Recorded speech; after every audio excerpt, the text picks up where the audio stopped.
Adam qofaami beekadhu waan ani irraa uumame ta Adam si ibsuume tijjaan si ibsuu deema sirritti qabadhu.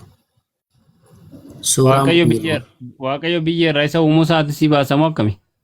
lakkii ati nama ta'uu kee waan irraa uumamte waliin naa baasta. Anis Addaam irraan dhufe kamaandire.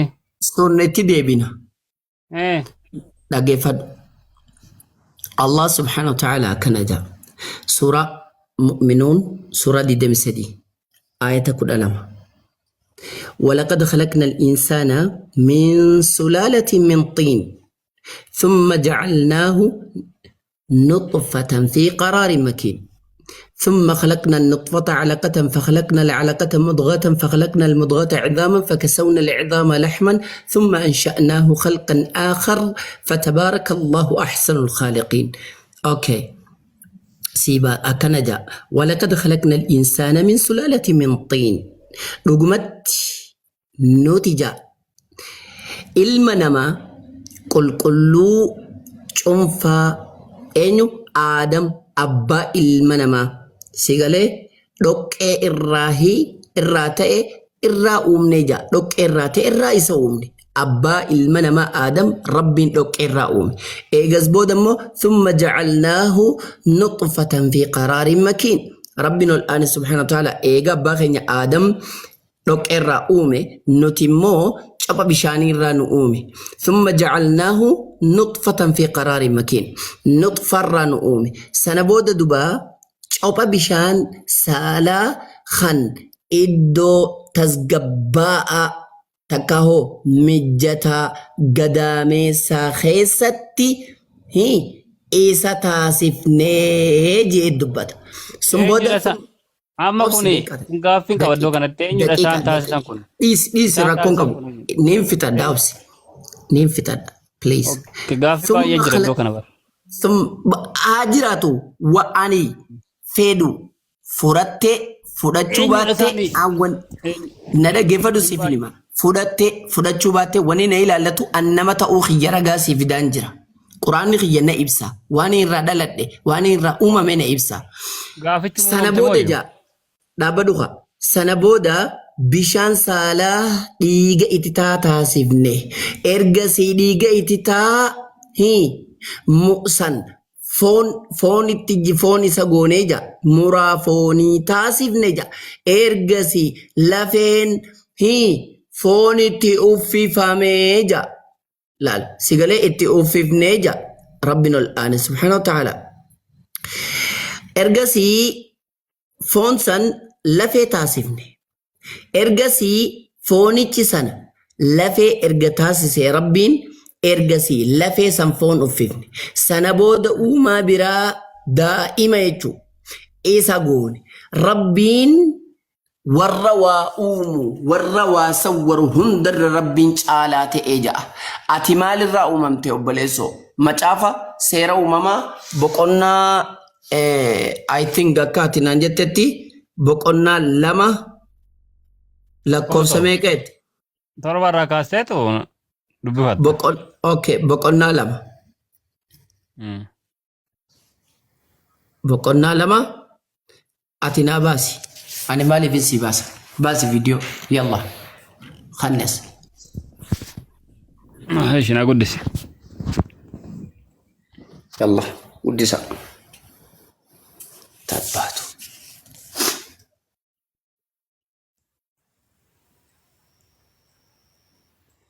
Guddisa ijo. Ba guddisa.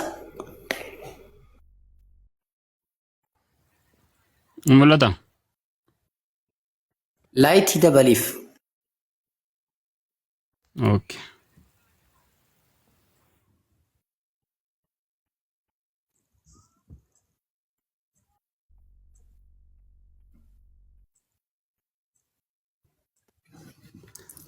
Mul'atame. Dubbisi lakkoofsa meeqarraa? Waaqayyo gooftaan jedha torbadha. Waaqayyo gooftaan biyyoo lafaatti nama tolchee hafuura jireenyaatti godhu funyaan isaatti hin baafatee akkasitti namni uumama lubbuu qabaatee jiraatu ta'ee jedha. Eeshi, ati yoo maalirraa uumamte? Okay, egaa sana booda Waaqayyo dubartii sanallee lafee cinaacha isaa keessaa fuudhee in uume. Sana booda isaan immoo wal horuu jalqabanii sanarraa ka'ee namni wal horee baay'achuu jalqabee achumarraa dhufne. Maalirraa uumamte? Maalirraa uumamte? Haadhaaf abbaarraa ka. Akkamitti uumamte? Akkamitti uumamte? Akkuma isaanitti wal horuu jalqaban sanaan. Akkamitti? Akkamitti maal qabare? Akkamitti? Akkamitti maal jechuudha? Akkamitti maalirraa uumamte? Maalirraa jechuun maalirraa abbaa fi haadharraa uumame kan namni? Abbaa fi haati akkam taanaan uumamte? Addaamii fi Yohaan malee eenyumtiyyuu abbaa isaa fi haadha isaa uumame. Maaltu siingee Aadamii fi Hawaan turtuudha dheengadda dhalatte umriin keetuu waggaa 30 hin geenye maalirraa dhalatteeti? Haati abbaa fi haadharraa miti kan uumamte. Ati akkamitti uumamte? Haadha ani si himeetiin jira tartiiba ani si hime ati maalirraa uumamte haadhaa fi abbaan kee wal bira gaamoo hin geenye. Maal gaaffii qabare kun? Gaamoo hin geenye. Maal gaaffii qabare maal gaafachuu barbaachisire kun? Okay maalirraa uumamte? Haadhaaf abbaarraan siin jechaadha. Haadhaa fi abbaa akkamitti karaa kamiin? Karumatti beektuun. Ani waa takka illee nan galchu. Ankiyya beeka ati baane. Karumatti beektu sana amma yoo gaaffii baqachuu barbaadde malee ma gaaffii kana keessa bahi. Hin bahu akkamittiin ba'ati namummaa keenyaa mirkaneessi. Egaa nuti safuu qabna safuu beekna waan baay'ee naasuuf ni beekta waan ta'eef.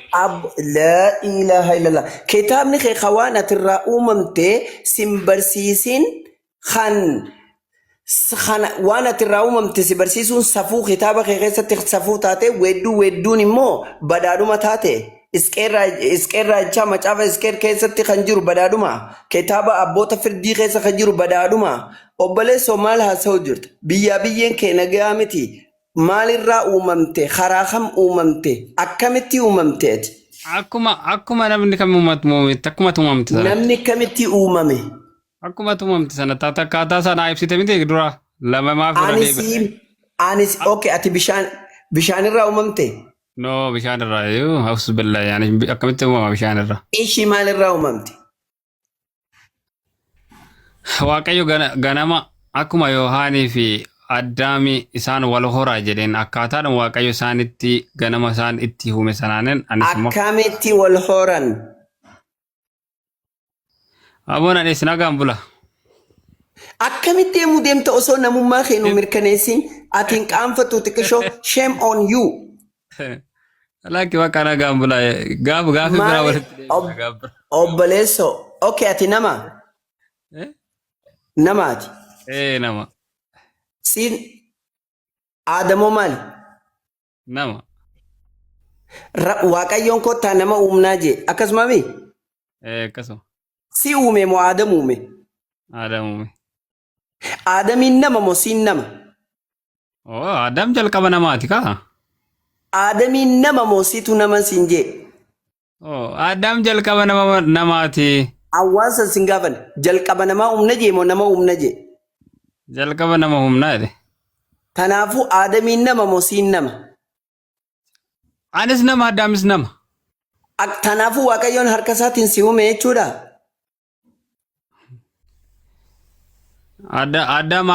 Addaami biyyoorraa uumame. Ati ni uumamte moo uumamne? Aannan dhaladhe. Galatoome. Aadam ni uumame namni ni uumame moo uumamne? Addaam ni uumame aannan dhaladhe. Kanaafuu nama uumna jeemi? Namni sun si himoo Aadami ka uumame namni sun si himoo Aadami? Aadaamiin uumame aannan dhaladhe jechaadha maaliif? Kanaafuu ati nama? Nama. Gartee wallaala kee? Ati namaa miti? Okay ragaa sii fida. Ragaa sii fida nama miti ati. Ati ilma namaati malee dhageeffadhu ati ilma namaati. Fakkeenya sii godha. Aadam kottaa nama hin uumnaa hiije akkasuma mi? Nama uume nama jechuun Aadami. Aadamirraahi ilmaan Aadam baay'een horaa baay'adhaa Waaqayyoon jennaan akkasitti horanii baay'atan miti. Namni san gaafa hore ilmaan sun ilmaan namaa jedhaman moo ilmaan namaan jedhaman? Ilmaan namaa jedhamu. Namas hin jedhamu. Kanaafuu atis ilma namaati. Anillee ilma namaati. Aadam nama. Nama jechuun Namas hin jedhamne ilma namas hin jedhamne. dhaggeeffadhu. Waaqayyoo yoo ni fi dubbistee meedeemi macaafa sirriitti hin qoranneen sa'aati. Isqeerraa acha boqonnaa 37 lakkoofsa takkarraa ilaaga 10 dubbise. Yaa mucaa namaa yaa mucaa namaa lafee tanatti raajii dubbadhuu jaan yaa mucaa namaa yaa ilma namaa ilmaan namootaa akkas yaa namoota akkas jee dubbata. Sigalee ilmaan namootaa yaa mucaa namaa gaafa jedhu namni aadami first time namatu uumame nama sanirraa haati manasaa heewwaaniin uumamte. Hawwaa fi Aadam sanirraa namaa fi jaartii namaa sanirraa ilmaan namaa baay'een kun argaman. Akka Quraanaattis yaabna gartee yaa ayyuhal insaan rabbiin dabalataan rabbiin yaa banii Aadam yaa ilmaan Aadam sun nama. Sigalaa boo nama ilma namaa. Naagalaa jira. Barsiisaa naagalaara. Ishee kanaafuu macaafni kee eenyummaa kee hin ibsu. Waan ati irraa uumamte hin ibsu. Ni amantaa kana. Maal jechuudha? Eeyyeen bareedaadha. Ati saayinsii barattee? Baradheere. Waa'ee maaliif baratte? Filtiin kee waa'ee maaliiti? Saayinsii dhumaan baradhe. Waa'ee maaliitiin jee? Waa'ee maalii kam? An saayinsii barattee nan saayinsumaan baradhe naan jechuu akkami qaba. Waa'ee maaliiti? Saayinsii gosa baay'ee jira. Saayinsiin xiqqaarraa ka'ee gurguddachaa deema. Okay. Ati waa'ee maaliiti? Barumsa hangam takka baratte? Barumsa ammayyaa? Maal si godhanne? No gaafii si gaafadha. Yoo akka kitaaba amantii keetii yoo wallaalte akka barumsa ammayyaatti si gaafadha tarii yoo sii galeef jee. Saayinsiin kutaa tokko yoo jira. Ati kutaa takka bira kuttee hin jirtu eedaanuu kutaa takka naanaasayin ambar waan kutaa takkaami kutaa 12 erga fixanii erga yuunivarsiitii seenanii eebbifamanii fiiltii ittiin eebbifaman si gaafachuutti jiran. Ati immoo deebitee kutaa takka keejii naasoo jirti. Gaafatte miti saayinsiin naannoo jira, saayinsiin bu'uuraa jira, saayinsiin uumama jira, saayinsiin gaafatte kooti. Barumsa ammayyaa waa barattee haadhoo koo. Barumsa ammayyaa barattee. Baradheere. Ilaa hagam takka baratte. Maal si ilaallatan? No gaafuma si gaafadha rakkinaan qabu kuni qalteen bartuu qaraateen barta itti deebi'uus dandeessa yoo dhaabdellee. Amma naga'u baradheera isa keessan galii maal isa wal gaafachaa hin jirru amma. Ishii tole waa'ee baayoloojii barattee? Baradheere. Mee maalfa baratte? Daa'imni akkamitti dhalata? Akkuma namni dhalatu akkuma beenu sanatti dhalata. Akka baayoloojii barsiisutti baana. No akkuma beenutti dhalata. Mataan dhalata moo miilaan dhalata?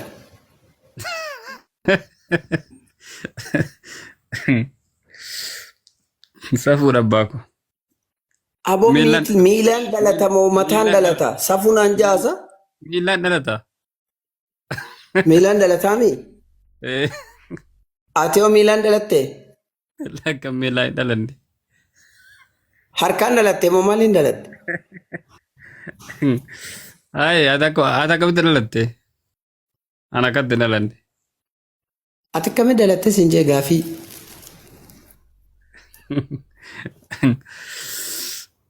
Dhagaan bulaa ati saayinsii na barsiisuudhaan dhufte jechuudha. Bakka amma quraana keessa saayinsii faana wal qabatanii durbee lafa keenya. Quraana dhaggeeffadhu quraanas haa ta'u saayinsiis haa ta'u macaafa keettis haa ta'u. Saayinsii faana wal qabatanii jennu saayinsii dhaggeeffadhu burrush.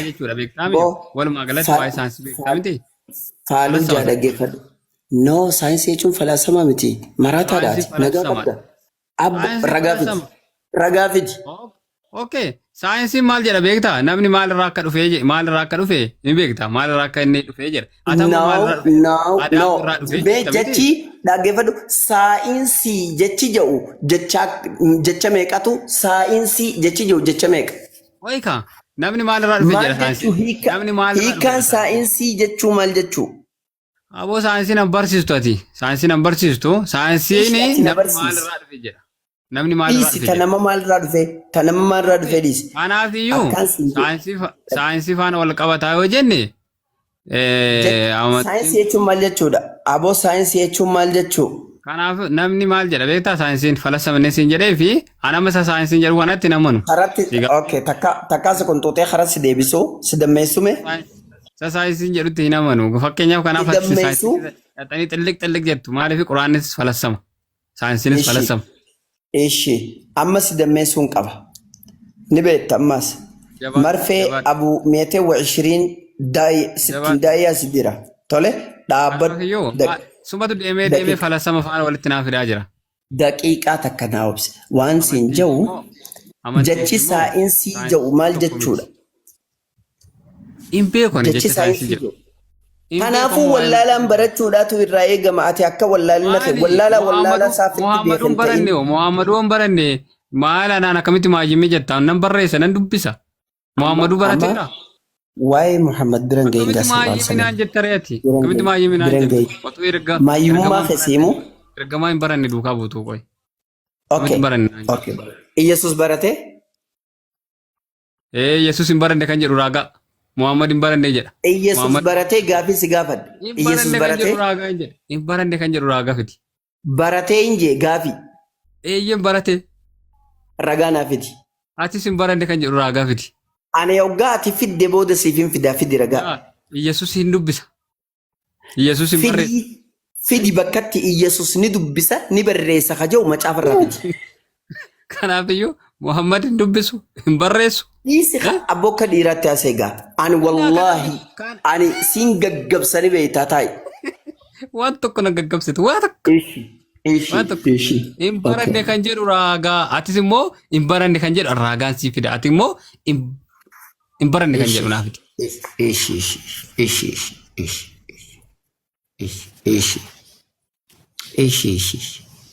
እሺ የኔ ቆንጆ የኔ ቆንጆ የኔ መልመላጣ አዎ Ambee duriyyuun ati arraba jaalatta. Kanaafan bari kadeessa faraan biratti bari anamdii faana naasamu jedhe. Ati amman siyaasoo isiisa jechi kun maal jaa kun dubbisi dubbisi gaa dubbifadhu maal ani beekeen dubbisi ni dubbistaa dubbisi macaafa keetu beekteen dubbistuu duba maayyii miidhagaa hallelujaa baranne siin hin jennee reeyyaa namma hin baranne siin hin jennee.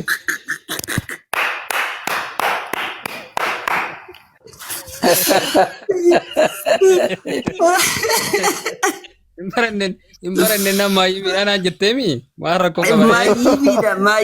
maayyimiillee maayyimii marataa duuba deemu akka kitaaba keetii. Muhammad bee amma kunillee firoo kunillee waan ta'e numa jedha. Anillee waan ta'e numa jedha garuu uummanni nun baranne. Kuni maal jaa? Maal jaa? Bani ni bantaa bani. Bani luyni dhale. Bani dubbisi.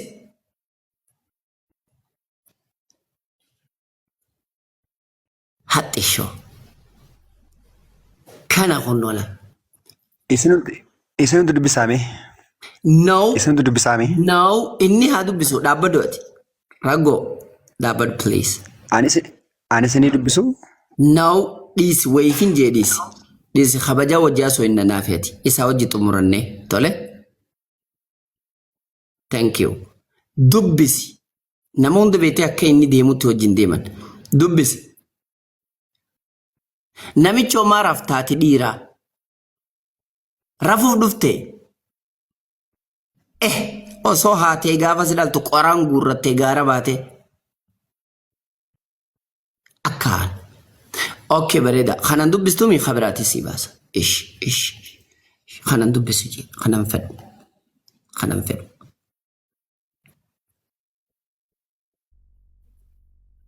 Ish. Maal jaa kun? Si beekadhu si ibsu jira la. Si mataa kee ibsu jira kun.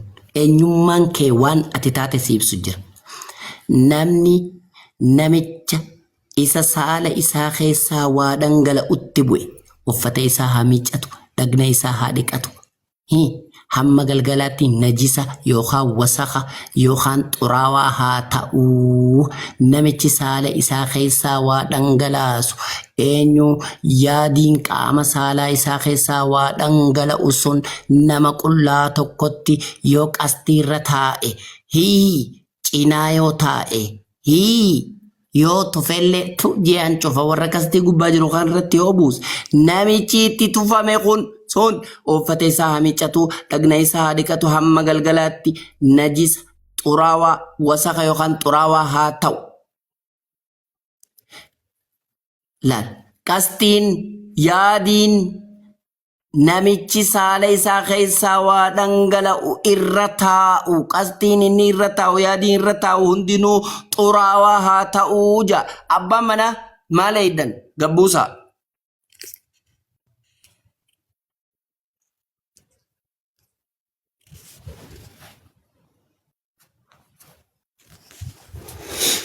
Ustaaz egaa iddoo kanatti shubbisaan egaa waan haasa'amu dubbisaanidha. Erga nuti dhaabnu fillee kanuma gaa. Rabbi haa jajjabeessu kana maal jennaan wayyaama keessatti dhumeensi yaano. Wayyaama keessatti baqee beelatti fakkaata akka soogidda.